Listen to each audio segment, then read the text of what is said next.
इद्दत में ही साबिक गवर्नर सिंध से मुबैना निकाह की अफवाहों पर सहाफ़ी अरशद शरीफ की बेवा ने खामोशी तोड़ दी। इस मुल्क में जहाँ गंदी सियासत से लोगों की निजी जिंदगी पर कीचड़ उठाया जाता है, वहाँ अफसोस इस बात का है कि बेवा खवातीन की इज्जत का भी पास नहीं रखा जा रहा। गुज़िश्ता चंद रोज से सोशल मीडिया पर खबरें ज़ेरे गर्दिश थी कि शहीद सहाफ़ी अरशद शरीफ की बेवा जवेरिया सिद्दीक ने इद्दत के दौरान ही पाकिस्तान तहरीक इंसाफ के सीनियर रहनुमा और साबिक गवर्नर सिंध इमरान इस्माइल से निकाह कर लिया, जिस पर अब जवेरिया सिद्दीक ने खामोशी तोड़ते हुए इंतहाई जज्बाती बयान जारी किया।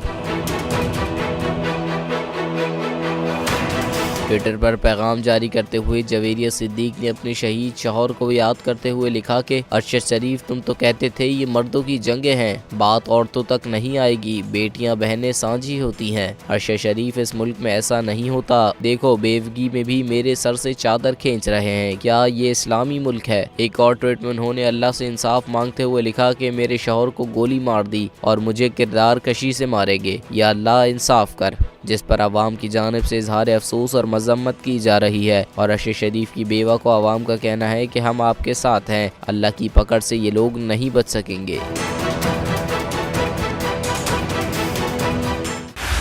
बोल उड़ाएगा सबका होश, भूल जाएंगे सब अपना जोश। बहुत जल्द आ रहा है PSL स्पेशल ट्रांसमिशन, सिर्फ बोल न्यूज पर। सब्सक्राइब करें और बेल दबाएं ताकि कोई खबर रह न जाए।